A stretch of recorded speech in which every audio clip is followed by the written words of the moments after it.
The Lord be with you. A reading from the Holy Gospel according to John.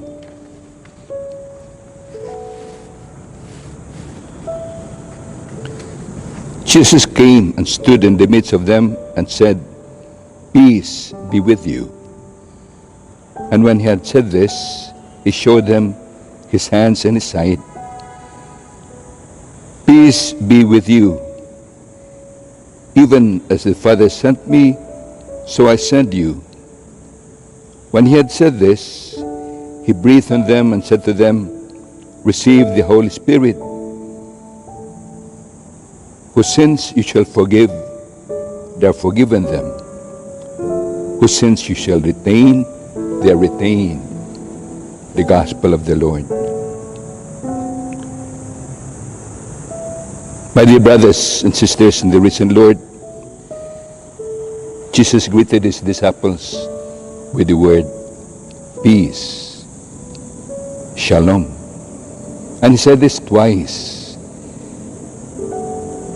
For the Jews of the Israelites, shalom means a blessing and a prayer.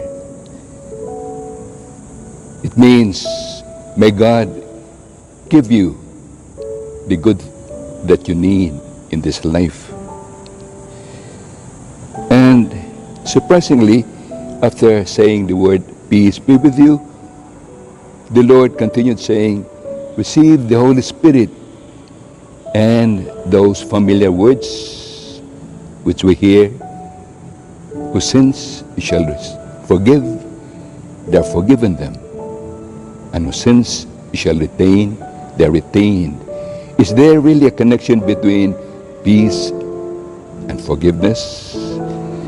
To illustrate this, let me invite you to go to a distant place, to a time which began at the start of the last century.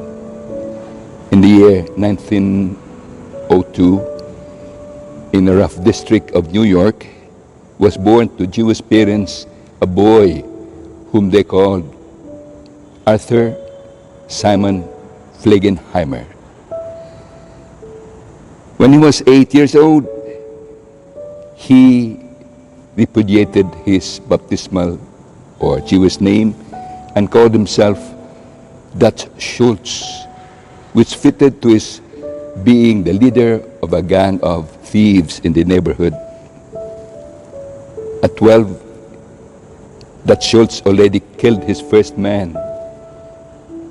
In his early 20s, he was the head of a gang hated by the police,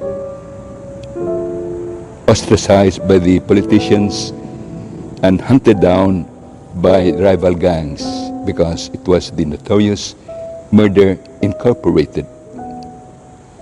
One fateful evening, as Dutch Schultz was coming out of the Palace Noodle House restaurant in New Jersey, an assassin pumped into his body 5 bullets.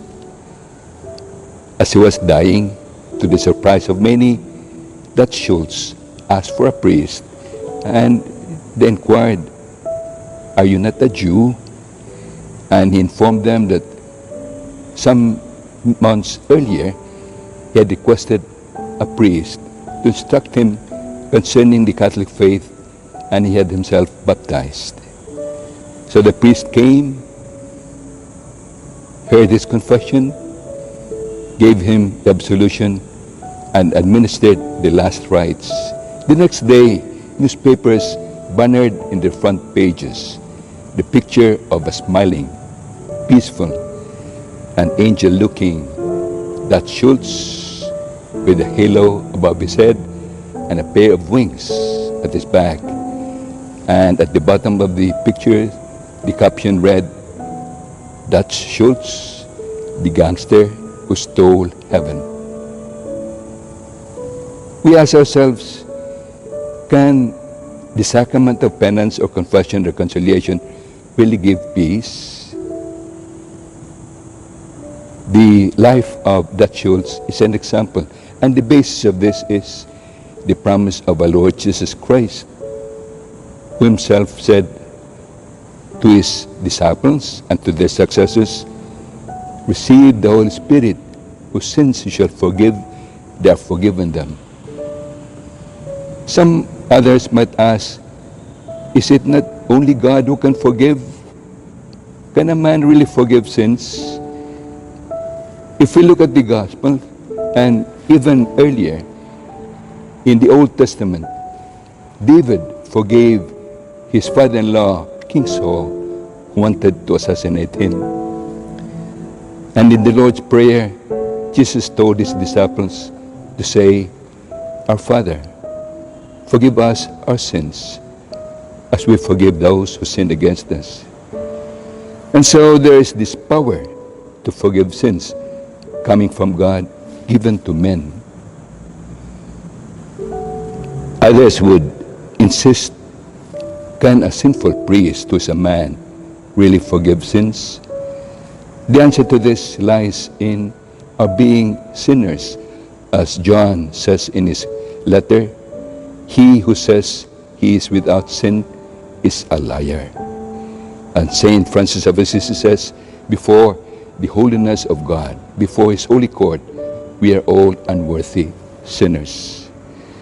Even if we are sinners, like the disciples who ran away, and the head of the disciples, Saint Peter himself, denied the Lord 3 times, they were forgiven, and they were given the authority to forgive sins.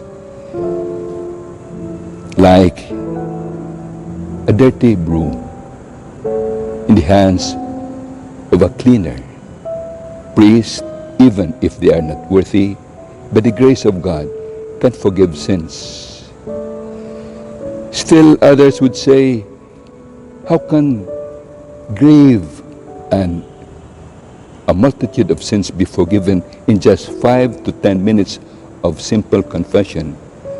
We should remember, however, that the burden of forgiveness came from the Lord himself, who took this burden upon himself and died for us in order to rid us of this penalty of sinfulness. It is not directly man who forgives, it is God himself.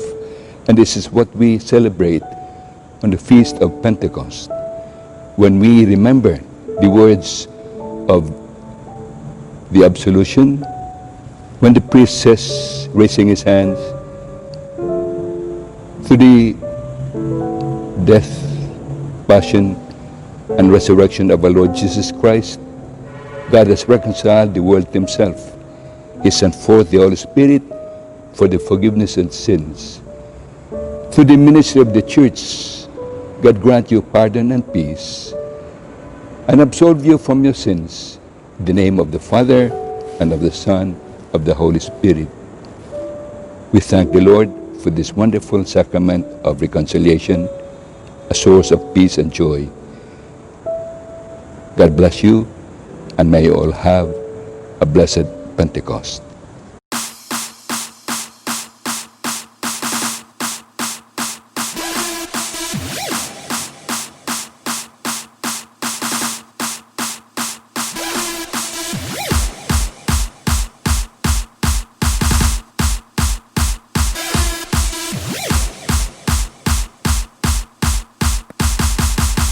We must carry on.